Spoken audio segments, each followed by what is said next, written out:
I don't want us to have any issue with that because even if at the end of the day, one thing is certain, that oil is not going to sell below 77 to a dollar. It's $77. It's going to be difficult.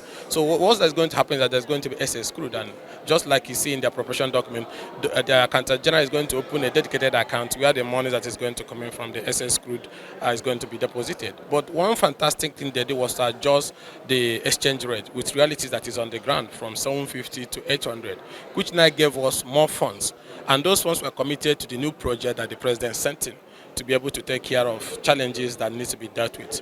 But the beautiful thing about this, for the first time, we didn't have any back and forth with the budget process in terms of, much visible changes. We worked in line with the vision of the executive because we strongly believe that the president have the best intention in solving critical national problems. And that was why I didn't see much of changes or environment or movements of some of the project that was expected. And that is why you're going to see the president is going to sign it very fast because it's almost 80% of what he projected to the parliament. And I'm very confident in terms of implementation because you can see increment in revenue.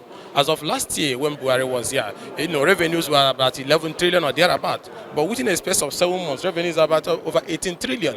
And if you look at what the chairman of appropriations said, the government business entities said they can even bring in more 1 trillion into the purse of government. So if we're going to have much revenues coming in, then there will not be much problem with capital releases. That means there's going to be enhanced implementation of the 2024 budget. So we must salute the good work Honorable Bichi and the appropriation committee have done. The work to us when they explained it to us was very fantastic, and that's why we gave our thumb to it. Actually, that's the reason why we passed the budget today. As you know that we are about to enter the new year in the next few days, and National Assembly, we have received the budget 3 weeks ago. We worked day and night to pass this budget, which today we are able to pass it. And the issue of implementation, we had procurement process. That process, it's a little bit delaying the implementation of the budget. But we had discussion with the Bureau of Public Procurement how to fast track that process. So I assure you that the implementation will start as soon as possible, immediately after the president sent the budget. As you know that we had an inflation and exchange rate for the dollar. The executive proposed 750 naira to the US dollars. But after we studied carefully, we look it's like unrealistic. And because at the black market it's like 1,200, even official it's like 900. So we increased from 750 to 800. And also we had a meeting with the GOEs. We believe that their submission is not enough, so that they have agreed to increase their revenues to 700 billion. So when we increase that, we are able to get that to 1.2 trillion, which we applied in capital. For the oil benchmark, I don't think we had any changes for that. And it's not true. We didn't change any, But all I can tell you that this is the first time in the budget the capital is higher than recurrent. It's the first time. It's the first time actually. This is to show you, Mr. President and Nigerian will see massive projects in 2024.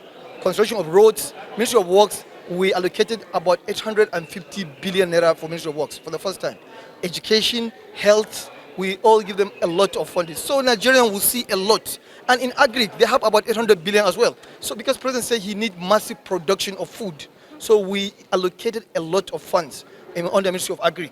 And Ministry of Water Resources also, construction of dams, irrigations during this dry season. So we are able to earmark a lot of money for that. So I believe this budget is brilliant, and Nigerian will see a lot of impact as soon as the President signed this budget now or at any time.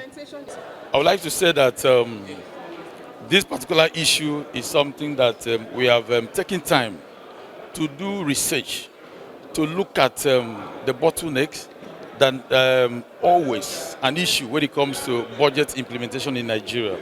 And we have come to realize that the issue has always been that when the budget is passed and signed by Mr. President, instead of MDAs to commence immediate implementation, they are going to wait for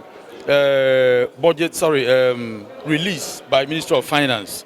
That has always been the problem. So as a committee of public procurement in the 10th Assembly, we have come up with this strategy that the MDAs should not wait for the funds to be released. They should quickly swing into action as soon as the budget is signed by commencing the procurement planning After the planning, they will now do adverts and then invite the contractors to tender bid documents. So these are the things that are going to do this time around, and this will occupy them till when the funds is released. I'm also working with my counterpart in the Finance Committee to ensure that Ministry of Finance, they are going to release the funds on time. But pending when the funds is released, the main thing MDS needs to do now is for them to start procurement planning, not to wait until when the funds is released. So I would like to use this opportunity to urge all the MDS in Nigeria that from now henceforth, they shouldn't wait until the funds is released, that they should start the procurement planning immediately. And that order is from a Committee on Public Procurement. And I expect that if they adhere strictly to this, I think next year budget will be quite different. It will be something that Nigeria, they are going to appreciate the work of the Appropriation Committee as well as the work of Public Procurement Committee.